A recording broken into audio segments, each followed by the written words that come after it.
Hi hello ಶುಭೋದಯ ಎಲ್ಲರಿಗೂ and welcome back to my YouTube channel. ಇವತ್ತು ನಿಜವಾಗ್ಲೂ ಒಂಥರ ತುಂಬ ಹೆವಿ ಡೇ ಅಂತಾರಲ್ವಾ, ಹಂಗೆ ಅಂದರೆ ತುಂಬ ಬೇಜಾರಾದಂಥ one of the worst day in my life ಅಂತ ಹೇಳ್ಬೋದು. ಸೊ ಎಲ್ಲರ ಜೀವನದಲ್ಲೂ ಹಾಗೆ ಒಂದಲ್ಲ ಒಂದಿನ ಈ ಥರ ಬ್ಯಾಡ್ ಡೇಸ್ಗಳು ಬರ್ತಾನೆ ಇರುತ್ತೆ.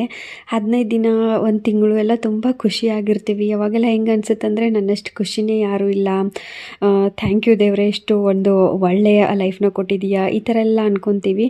ಬಟ್ ಒಂದೇ ಒಂದಿನ ನಮಗೆ ಕೋಪ, ಬೇಜಾರು, ಅಥವಾ ನಮ್ಮವರೇ ನಮಗೆ ಬೇಜಾರು ಮಾಡಲಿ ಅಥವಾ ನಾವೇ ಅವ್ರಿಗೆ ಮಾಡಲಿ, ಮನುಷ್ಯ ಎಷ್ಟು ವಿಚಿತ್ರ ಅಲ್ವಾ. ಒಂದೇ ಒಂದಿನ ನಮಗೆ ಬೇಜಾರಾಗ್ಬಿಟ್ರು ನಾವು ಅಯ್ಯೋ ನನ್ನ ಲೈಫೇ ಚೆನ್ನಾಗಿಲ್ಲ, ನನ್ನ ಡಿಸಿಷನ್ಸೇ ಚೆನ್ನಾಗಿಲ್ಲ, ಈ ಥರ ಎಲ್ಲ ಮಾತಾಡೋಕ್ಕೆ ಸ್ಟಾರ್ಟ್ ಮಾಡ್ತೀವಿ, ಎಷ್ಟೆಲ್ಲ ಹರ್ಟ್ ಮಾಡ್ಕೊತೀವಿ. ಬಟ್ ಸ್ವಲ್ಪ ಒಂದು 5 ನಿಮಿಷ ನಾವು ಯೋಚನೆ ಮಾಡಬೇಕು ಅನ್ಕೊತೀನಿ. ತಿಂಗಳು 15 ದಿನ ಎಲ್ಲ ನಾವು ಖುಷಿಯಾಗೇ ಇರ್ತೀವಿ. ಕೆಲವೊಮ್ಮೆ ದೇವ್ರಿಗೂ ಕೂಡ ನಾವು ಬ್ಲೇಮ್ ಮಾಡೋಕ್ಕೆ ಸ್ಟಾರ್ಟ್ ಮಾಡಿಬಿಡ್ತೀವಿ, ನನ್ನ ಅದೃಷ್ಟ ಚೆನ್ನಾಗಿಲ್ಲ ಹಂಗೆ ಹಿಂಗೆ ಅಂತ. ಎಸ್, ಈ ಥರ ಕೆಲವೊಮ್ಮೆ ಹೆವಿ ಡೇಸ್ ಬರುತ್ತೆ. ಆ ಟೈಮಲ್ಲಿ ಸ್ಟ್ರೆಸ್ ಕೂಡ ಆಗುತ್ತೆ, ಕೋಪನೂ ಬರುತ್ತೆ. ಹಾಗಂತ ಎಲ್ಲ ಕೋಪಗಳನ್ನ ಒಳಗೆ ಇಟ್ಕೊಂಡು ಕೂರ್ಬೇಕಂತಿಲ್ಲ, ಕೆಲವೊಮ್ಮೆ ಬ್ಲಾಸ್ಟ್ ಮಾಡೋ ಅವಶ್ಯಕತೆಯೂ ಇರುತ್ತೆ. ಸೊ ಹೀಗೆ ಒಂದಿನ ನನಗೆ ತುಂಬ ಬೇಜಾರಾದಂಥ ಇವತ್ತಿನ ಒಂದು ದಿನ ಇದು. ಬಟ್ ಹಾಗೆ ಕೂರೋಕ್ಕಾಗಲ್ವಲ್ಲ, ಇವಾಗ ಮಕ್ಕಳು ಮದುವೆ ಎಲ್ಲ ಆದಮೇಲೆ ಆಲ್ಮೋಸ್ಟ್ ಹೆಣ್ಮಕ್ಳು ಹಾಗೆ ಕೋಪ ಬರಲಿ, ಎಷ್ಟೇ ಅಳ್ಳಿ, ಏನಾದರೂ ಮಾಡಲಿ, ಮನೆ ಕೆಲಸ ಆಗಿರ್ಬೋದು, ಅಡುಗೆ ಎಲ್ಲ ಮಕ್ಕಳಿಗೋಸ್ಕರ ಆಗಿರ್ಬೋದು ಮಾಡಲೇಬೇಕಾಗತ್ತೆ. ಅದಕ್ಕೆ ಅನಿಸುತ್ತೆ ಹೆಣ್ಮಕ್ಳನ್ನು ತುಂಬ ಪವರ್ಫುಲ್ ಅಂತ ಎಲ್ಲ ಕಡೆನೂ ಹೇಳೋದು. ಸೊ ಇನ್ನು ಬಂದ್ಬಿಟ್ಟು ಬೇಜಾರಾಗ್ತಿತ್ತಲ್ವ, ಹಾಗೆ ಕೂರೋಕ್ಕಾಗಲ್ಲ. ಕೂತ್ರೆ ಮತ್ತು ಅದೇ ಮೂಡು, ಅದೇ ಸ್ಟ್ರೆಸ್ಸು, ಚಿಕ್ಕ ವಿಷಯನೇ ದೊಡ್ಡದಾಗ್ತಾ ಹೋಗುತ್ತೆ. ಹಿಂಗಾಗಿ ನಾನೇನು ಮಾಡಿದೆ, ಫಸ್ಟ್ ನನಗೋಸ್ಕರ ಒಂದು ಬೆಸ್ಟ್ ಆದಂಥ ಕಾಫಿನ ಮಾಡ್ಕೋತೀನಿ. ಯಾವಾಗ ಮೂಡ್ ಆಫ್ ಆಗಿರುತ್ತಲ್ವ ಅವಾಗ ನಾವು ಒಂದು ಏನೋ ತಿಂತೀವಿ, ಕುಡಿತೀವಿ ಅಥವಾ ಟೈಮ್ ಸ್ಪೆಂಡ್ ಮಾಡ್ತೀವಲ್ಲ, ಸ್ವಲ್ಪ ಬೆಸ್ಟ್ ಆದಂಥ ಎನ್ವೈರ್ನ್ಮೆಂಟು ಇರಬೇಕಾಗತ್ತೆ. ಹೀಗಾಗಿ ಒಂದು ಬೆಸ್ಟ್ ಕಾಫಿನ ಮಾಡಿಕೊಂಡು ಆರಾಮಾಗಿ ಕೂತ್ಕೊಂಡು ಕುಡಿದೆ. ಒಂದು ಅರ್ಧ ಗಂಟೆ ಯೋಚನೆ ಮಾಡ್ತಾ ಕುಡಿದೆ. ಆಮೇಲೆ ನಂದು ಎಜುಕೇಷ್ನಲ್ ಚಾನಲ್ ಕೂಡ ಇದೆ, ಹೀಗಾಗಿ ಅಲ್ಲಿ ಕಾಂಪಿಟೇಟಿವ್ ಪರೀಕ್ಷೆಗೆ ತಯಾರಾಗುವಂಥ ವಿದ್ಯಾರ್ಥಿಗಳಿಗೆ ನಾನು ಗೈಡ್ ಮಾಡ್ತೀನಿ. ಸೊ ಅದಕ್ಕೂ ಅಷ್ಟೇ, ಒಂದು ವೀಡಿಯೋಸ್ಗೆ ಕಂಟೆಂಟ್ ಮಾಡಬೇಕಂದ್ರೆ ತುಂಬ ಟೈಮ್ ಹಾಕಬೇಕಾಗತ್ತೆ, ತುಂಬ ರಿಸರ್ಚ್ ಎಲ್ಲ ಮಾಡಬೇಕಾಗತ್ತೆ. ಯಾಕಂದರೆ ಇನ್ನೊಬ್ಬರಿಗೆ ನಾವು ಒಂದು ವಿಷಯದ ಬಗ್ಗೆ ಗೈಡ್ ಮಾಡ್ತಾ ಇದ್ದೀವಿ ಅಂದಾಗ ತುಂಬ ಅದ್ರ ಬಗ್ಗೆ ರಿಸರ್ಚ್ ಎಲ್ಲ ಮಾಡಿ ಕಂಟೆಂಟ್ ರೆಡಿ ಮಾಡೋಕ್ಕೆ ತುಂಬ ಟೈಮ್ ಆಗ್ತಿದೆ. ಆ್ಯಂಡ್ ನಿಜವಾಗ್ಲೂ ಇವತ್ತು ಯಾವುದೂ ಕೆಲಸನ ನಾನು ಅಷ್ಟೊಂದು ಖುಷಿಯಿಂದ ಮಾಡ್ತಾ ಇರಲಿಲ್ಲ. ನನ್ನನ್ನು ನಾನು ತುಂಬ ಪುಷ್ ಮಾಡ್ತಾ ಇದ್ದೆ, ತುಂಬ ಅಂದರೆ ತುಂಬ. ಒಂದು 5 ಮಿನಿಟ್ಸಲ್ಲೆಲ್ಲ ಮೋಟಿವೇಶನ್ ಡೌನ್ ಆಗ್ತಾಯಿತ್ತು. But still no, I have to do, otherwise ಪೂರ್ತಿ ಡೇ ವೇಸ್ಟ್ ಆಗಿಬಿಡುತ್ತೆ. ಡೇ ವೇಸ್ಟ್ ಆದರೆ ಅಗೇನ್ ಆ ಡೇದ್ದು ನೆಕ್ಸ್ಟ್ ಡೇಗೆ ಬರಲ್ಲ time. And I have to do ಅಂತ ತುಂಬ ತುಂಬ ಬೇಜಾರಾಗೋದು. ಅಗೇನ್ ತುಂಬ ಪುಷಪ್ ಮಾಡ್ಕೊಳ್ಳೋದು, ಆ ಥರ ಮಾಡಿ ಆವತ್ತಿನ ಕೆಲಸಗಳನ್ನು ಮಾತ್ರ ಹೇಗೋ ಮಾಡಿದೆ. ಇನ್ನು ಬಂದುಬಿಟ್ಟು ಇಲ್ಲಿ ಡೈನಿಂಗ್ ಟೇಬಲ್ ಆರ್ಡ್ರ್ ಮಾಡಿದ್ವಿ. ನಮ್ಮದು ಚಿಕ್ಕ ಹಾಲ್ ಆಗಿರೋದ್ರಿಂದ ಕಾಂಪ್ಯಾಕ್ಟಾಗಿ ಚಿಕ್ಕದಾದಂಥ ಒಂದು ತುಂಬ ಸುಂದರವಾದಂಥ ಒಂದು ಡೈನಿಂಗ್ ಟೇಬಲ್ನ ಆರ್ಡ್ರ್ ಮಾಡಿದ್ವಿ. ಅದನ್ನ ಎಂಡಿಗೆ ತೋರಿಸ್ತೀನಿ ನಾನು.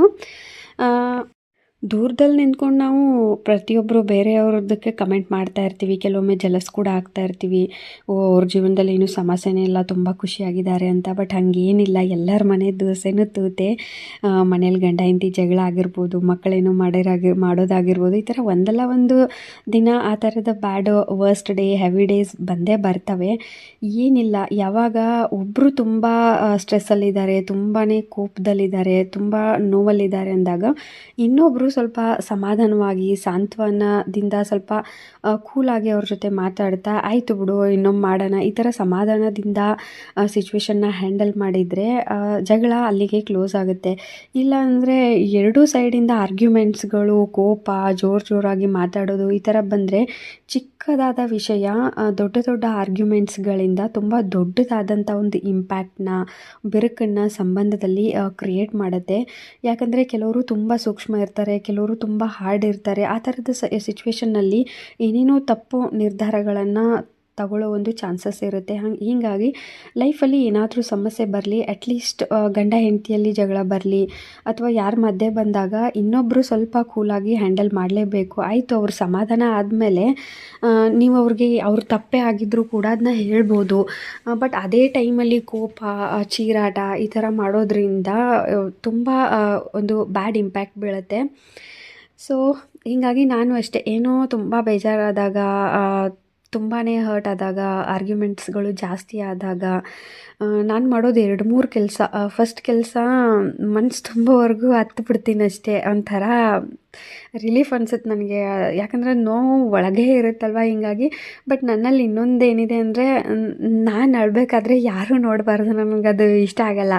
ಸೊ ಹೀಗಾಗಿ ಅದು ಮಾಡ್ತೀನಿ. ಇಲ್ಲ ಅಂತಂದರೆ ಏನಾದರೂ ಮನೇಲಿ ಕ್ಲೀನಿಂಗ್ ಕೆಲಸ ಇರುತ್ತಲ್ವ, ಕ್ಲೀನಿಂಗ್ ಕೆಲಸ ಮಾಡ್ತಾ ಇರೋದು. ಇಲ್ಲಾಂದರೆ ಏನಾದರೂ ಅಡುಗೆ ಈ ಥರ ಮಾಡಿದಾಗ ನನಗೆ ಕ್ಲೀನೆಲ್ಲ ಮಾಡಿದ ತಕ್ಷಣ ಒಂಥರ ಸ್ಯಾಟಿಸ್ಫ್ಯಾಕ್ಷನ್ನು ಅಥವಾ ಒಂಥರ ಮನಸ್ಸಿಗೆ ಶಾಂತಿ ಈ ಥರ ಫೀಲ್ ಆಗುತ್ತೆ. ಇನ್ನು ಬಂದುಬಿಟ್ಟು ಏನೂ ವೆಜಿಟೇಬಲ್ಸ್ ತಂದೇ ಇರಲಿಲ್ಲ. ಹೀಗಾಗಿ ಸಿಂಪಲ್ಲಾಗಿ ಇದ್ದಿದ್ದರಲ್ಲೇ ಏನಾದರೂ ಬ್ರೇಕ್ಫಾಸ್ಟ್ ಮಾಡೋಣ ಅಂತ ಪ್ಲ್ಯಾನ್ ಮಾಡಿಕೊಂಡು ಈ ಥರ ಸೋಯಾ ಕಬಾಬು ಅಥವಾ ಸೋಯಾ ಕಟ್ಲೆಟ್ ಅಂತ ಹೇಳ್ಬೋದು. ಸಿಂಪಲ್ಲಾಗಿ ಈ ಥರ ಮಾಡ್ಕೊಂಡ್ಬಿಟ್ಟೆ. ಇದನ್ನು ಕೆಲವರು ಫ್ರೈ ಮಾಡ್ತಾರೆ. ಫ್ರೈ ಮಾಡಿದ್ರೆ ಆಬ್ವಿಯಸ್ಲಿ ಇನ್ನೂ ಚೆನ್ನಾಗಿ ಟೇಸ್ಟ್ ಬರುತ್ತೆ. ಬಟ್ ನಾನು ಫ್ರೈ ಮಾಡ್ತಾಯಿಲ್ಲ. ಸುಮ್ಮನೆ ತವ ಮೇಲೆ ಅದನ್ನು ರೋಸ್ಟ್ ಮಾಡ್ಕೊತಾ ಇದ್ದೀನಿ. ಬಟ್ ಇದನ್ನು ಬಿಸಿ ಬಿಸಿ ಇದ್ದಾಗ ತಿಂದರೆ ಸ್ವಲ್ಪ ಜಾಸ್ತಿ ಚೆನ್ನಾಗಿರುತ್ತೆ. ಸೋಯಾ ತಿನ್ನೋರಿಗೆ ಮತ್ತು ಹೆಲ್ದಿ ಸ್ನ್ಯಾಕ್ಸು, ಹೆಲ್ದಿ ಆದಂಥ ಒಂದು ಊಟ ಅಥವಾ ಡಯಟ್ ಟೈಮಲ್ಲೆಲ್ಲ ಇದು ಹೆಲ್ಪ್ ಆಗುತ್ತೆ. ತೀರಾ ಅಷ್ಟೊಂದು ವಾವ್ ಅನ್ನೋ ಥರ ಏನೂ ಟೇಸ್ಟ್ ನನಗೆ ಅನ್ನಿಸ್ಲಿಲ್ಲ. ಒಂದು ಲೆವೆಲಲ್ಲಿ ಓಕೆ ಇರುತ್ತೆ. ಬಟ್ ಹೆಲ್ದಿ ತಿನ್ನಬೇಕಾದಾಗ ವೀಕ್ಲಿ ಒಂದು ಸತಿ, 2 ಸಲ ಈ ಒಂದು ಸೋಯಾನ ನೀವು ತಿನ್ಬೋದು ಕೆಚಪ್ಪು ಅಥವಾ ಸೆಜ್ವಾನ್ ಚಟ್ನಿ ಜೊತೆ. ನಾನಿಲ್ಲಿ ಸೆಜ್ವಾನ್ ಚಟ್ನಿ ಜೊತೆ ತಿಂತಾಯಿದ್ದೀನಿ. ಸ್ವಲ್ಪ ಜಾಸ್ತಿ ಸ್ಪೈಸಿಯಾಗಿ ತುಂಬ ಟೇಸ್ಟಿಯಾಗಿರುತ್ತೆ. ಹಿಂಗಾಗಿ ಇನ್ನೊಂದು ಏನು ಮಾಡಿಬಿಟ್ಟಿದ್ದೆ ಅಂದರೆ, ಮಧ್ಯಾಹ್ನಕ್ಕೆ ಖಾರ ಪೊಂಗಲ್ ಮಾಡ್ಕೊಳ್ಳೋಣ ಅಂತ ಹೇಳಿಬಿಟ್ಟು ಎಲ್ಲ ರೆಡಿ ಮಾಡಿ ಕುಕ್ಕರ್ ಹಚ್ಚಿ 4 ವಿಸಲ್ ಮಾಡಿ ಕುಕ್ಕರ್ ಆರಿದ ಮೇಲೆ ಊಟ ಮಾಡೋಣ ಅಂತ ಹೋಗಿ ನೋಡಿದ್ರೆ ಅಕ್ಕಿನೇ ಹಾಕಿಲ್ಲ. ಅಷ್ಟೊಂದು ಇವತ್ತು ಡಿಸ್ಟರ್ಬ್ ಆಗಿಬಿಟ್ಟಿದೆ ಅಂದರೆ, ಕೆಲವೊಂದು ಸಲ ಹಾಗೆ ಮೂಡು ನನಗೆ ಆಮೇಲೆ ನಗು ಬರ್ತಾಯಿತ್ತು ಆ್ಯಕ್ಚುಲಿ ನೋಡಿದ ಮೇಲೆ. ಇನ್ನು ಬಂದುಬಿಟ್ಟು ನಾನು ಮೂಡನ್ನ ಚೇಂಜ್ ಮಾಡಿದ್ದೆ. ಈ ಒಂದು ಫರ್ನಿಚರು ಡೈನಿಂಗ್ ಟೇಬಲ್ ಆರ್ಡ್ರ್ ಮಾಡಿದ್ವಿ. ನಮ್ಮದು ಚಿಕ್ಕದಾದಂಥ ಹಾಲ್ ಆಗಿರೋದ್ರಿಂದ ಕಾಂಪ್ಯಾಕ್ಟಾಗಿ ಸೂಟ್ ಆಗೋ ಥರ ಒಂದು ಹೊಸದ ಒಂದು ಲುಕ್ ಇರುವಂಥ ಒಂದು ಡೈನಿಂಗ್ ಟೇಬಲ್ನ ಆರ್ಡ್ರ್ ಮಾಡಿದ್ವಿ. ಇನ್ನು ನನ್ನ ಮಗನಿಗೆ ಸಮಾಧಾನ ಇಲ್ಲ. ಚಿಕ್ಕ ಮಕ್ಕಳಿಗೆ ತುಂಬ ಖುಷಿ ಇದು. ಇದು ಬಂದುಬಿಟ್ಟು ಅಮೆಝಾನಲ್ಲಿ ಆರ್ಡ್ರ್ ಮಾಡಿದ್ದು. ಆ್ಯಂಡ್ ಇದನ್ನು ಸೆಟ್ಟಿಂಗ್ ಮಾಡೋಕ್ಕೆ, ಸೆಟಪ್ ಮಾಡೋಕ್ಕೆ ಬೇರೆಯವ್ರು ಬರ್ತಿದ್ರು. ಬಟ್ 1000 ರೂಪಾಯಿ ಏನೋ ಹೇಳಿದರು. ಹಿಂಗಾಗಿ ನೋಡೋಣ ಆದರೆ ನಾವೇ ಮಾಡೋಣ ಅಂತ ನನ್ನ ಹಸ್ಬೆಂಡ್ ತೆಗೆದು ನೋಡಿದ್ರು. ಆ್ಯಂಡ್ ತುಂಬ ಈಸಿಯಾಗಿತ್ತು. ಚೇರ್ಸ್ ಎಲ್ಲ ರೆಡಿನೇ ಇತ್ತು. ಟೇಬಲ್ಗೆ ಮಾತ್ರ ಸ್ವಲ್ಪ ಕೆಳಗಡೆ ಅದು ಕಾಲಿರುತ್ತಲ್ವ, ಅದನ್ನ ಅಂಟಿಸೋದಿತ್ತು. ಹೀಗಾಗಿ ಇವರೇ ಮಾಡಿಬಿಟ್ರು. ಆ್ಯಂಡ್ ಚಿಕ್ಕದಾದಂಥ ಹಾಲ್ಗೆ ತುಂಬ ಚೆನ್ನಾಗಿದೆ. ಸ್ಪೇಷಿಯಸ್ ಆಗಿ ದೊಡ್ಡದಾದಂಥ ಡೈನಿಂಗ್ ಟೇಬಲ್ಲು, ಕಟ್ಟಿಗೆ ಆಗಿರ್ಬೋದು, ಕ್ವಾಲಿಟಿ ಎಲ್ಲ ಚೆನ್ನಾಗಿದೆ. ಸೊ ನನಗೂ ಇಷ್ಟ ಆಯಿತು. ಆ್ಯಂಡ್ ಈ ಡೈನಿಂಗ್ ಟೇಬಲ್ ನಿಜವಾಗ್ಲೂ ಮೂಡಂತೂ ಚೇಂಜ್ ಮಾಡುತ್ತೆ. ಅಂದರೆ ಹೊಸದಾದಂಥ ಏನಾದರೂ ಥಿಂಗ್ಸು ಮನೆಗೆ ಬಂದಾಗ ತುಂಬ ಖುಷಿ ಆಗುತ್ತಲ್ವ ಯಾರಿಗೇ ಆಗಲಿ. ಆ್ಯಂಡ್ ಅದರಲ್ಲೂ ನಾನು ತುಂಬ ದಿನದಿಂದ ಅಂದ್ಕೊಳ್ತಾ ಇದ್ದೆ, ಹಾಲ್ ಚಿಕ್ಕದಿದೆ, ಹೀಗಾಗಿ ಡೈನಿಂಗ್ ಟೇಬಲ್ ಬೇಡ ಅಂತಲೇ ಅನ್ಕೊತಾ ಇದ್ವಿ. ಬಟ್ ನನಗೆ ತರಬೇಕು ಅನ್ನಿಸ್ತಾ ಇತ್ತಲ್ವ, ಇವತ್ತು ಬಂತು. ಹೀಗಾಗಿ ಒಂಥರ ತುಂಬ ಖುಷಿ ಆಗ್ತಿದೆ. ಸೊ ಆನ್ಲೈನಲ್ಲಿ ನೀವ್ಯಾರಾದರೂ ಡೈನಿಂಗ್ ಟೇಬಲ್ನ ತಗೋಬೇಕನ್ನೋರು ಟ್ರೈ ಮಾಡ್ಬೋದು. ನಿಮ್ಗೇನಾದರೂ ಇನ್ನೂ ಡೀಟೇಲಾಗಿ ವಿಡಿಯೋ ಅದರದ್ದೊಂದು ಪ್ರೈಸ್ ಆಗಿರ್ಬೋದು, ಕ್ವಾಲಿಟಿ ಬಗ್ಗೆ ಇನ್ನೂ ಡೀಟೇಲ್ಡಾಗಿ ರಿವ್ಯೂ ಬೇಕಾದರೆ ನೆಕ್ಸ್ಟ್ ವಿಡಿಯೋಲಿ ಹೇಳ್ತೀನಿ. Thank you for watching.